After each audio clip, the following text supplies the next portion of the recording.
Jane, if you have a moment to ask a couple of questions, if you can hear us, can you hear us? You can hear, no? Yes, if you ask a question that's not too long and No. say it clearly. Okay, I have one question, and then the people here will have others. How can we make more Jane Goodalls? How can we clone you?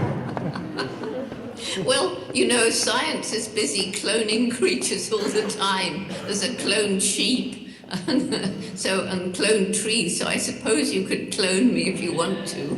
But I don't somehow think it would work, do you? Well, we need more of you, and we need that magic that you have so that people can really begin to live in a more integrity and more responsible way, really as part of the human family. You have that quality, and we need that.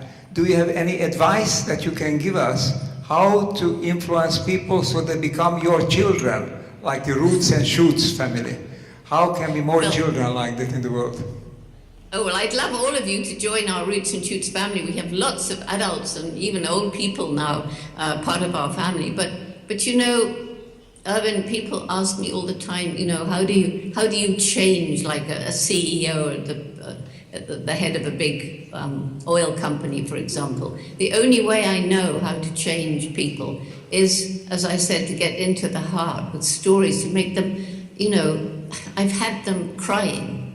Saying, you know, I sort of course I love my children, I love my grandchildren, and you know, having meetings to see how can they do what they do better and less harming to the environment.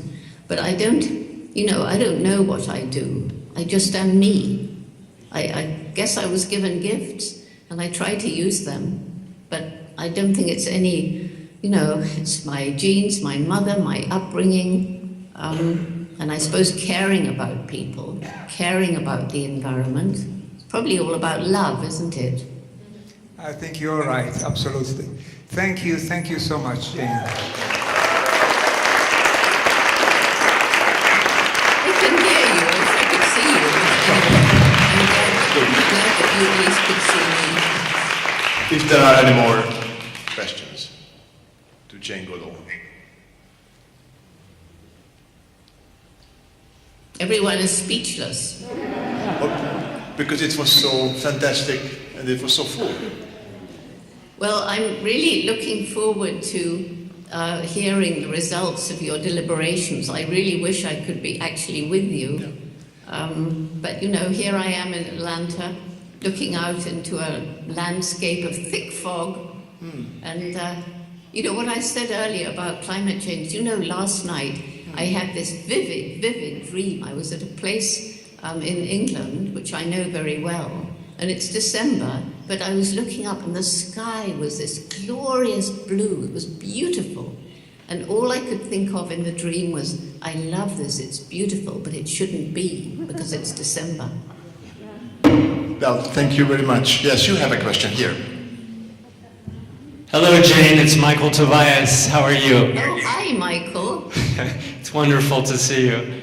I wanted to ask you how you feel about the endeavor of poverty alleviation on a continent like Africa, which you know so well, when it comes to persuading those captains of industry with metaphors, with on-the-ground experience, with data, with real-life encounters, etc. How do you see prioritizing the most effective way to reach those captains of industry? Well, I think, you know, the only way I know is by example. And with our program, it started at the beginning as a very holistic program. And it started with having a team of Tanzanians, not arrogant white people knowing best what to do, but a team of Tanzanians going to the villages and listening to what they wanted and starting there, which was better education for their children, better medical help, and how to grow more food. And showing ways in which they could grow more food without using industrial chemicals, without destroying more forests, since there was no more forest to destroy, that was inevitable. but by bringing back fertility to the overused farmland. And then gradually we introduced more programs like water management, and what I believe to be a real solution is microcredit. That's why Muhammad Yunus is one of my heroes, because particularly groups of women, you know, we've had over 90% return of all these tiny loans that were given to them, and then they're proud, and it's theirs, and it's not ours. And what we have to persuade the captains of industry is that agribusiness, this large-scale destruction of the environment to grow monoculture, is wrong. It won't feed the world. It will never feed the world. And I personally dislike the Millennium Village idea, which is having one small area and developing it and putting big hospitals and stuff.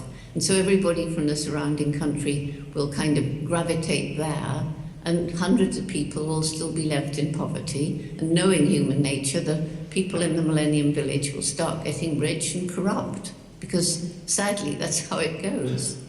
So, you know, stories. I can only think of, and you know, one of the captains of industry who's got it is Paul Pullman of Unilever. And he said to me the other day, Jane, yes, the only way to feed the world is small-scale family farming. Just a point, Muhammad Yunus just came through Los Angeles last week and is now starting micro-lending in California, which is absolutely blowing people's minds.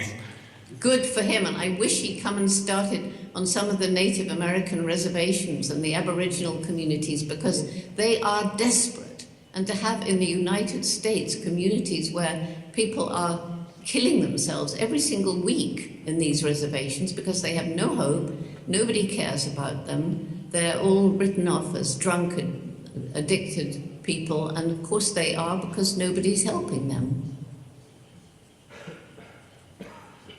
Same in Australia. Just to add, Mohammed Yunus is also a member of the Club of Budapest, you know, just like you Yes. are. He was an initial founding one, wasn't he? Yes, he was one of the founders. And that declaration, which we call the Fuji Declaration, that you have also endorsed, he has endorsed, and we are going to have a big meeting on that in May, launching it simultaneously in Copenhagen and in Mount Fuji in Japan. He will be there, and we hope very much that Jane Goodall will be there also. Have a look at my calendar. Wishful thinking, Irvin. I dare not look at my calendar. I won't look at it. People say, what are you doing in May? And I say, I don't know. And I only know if I look, every day is full. Well, it is a big surprise when you said you are traveling 300 days a year, because I thought you are traveling 400 days a year. Well, if you count the Skyping, I am. Thank you for visiting with us, despite your very busy schedule. And we will be counting on you also in May, and as we move forward, because we need you, humanity needs you. We need this kind of people with this kind of projection, this kind of mentality. Then we'll have really a chance on this planet. Thank you for being here. Without hope, there is no hope. I agree. Thank you for inviting me. And it'll probably be similar in May. So bye, everybody. Bye.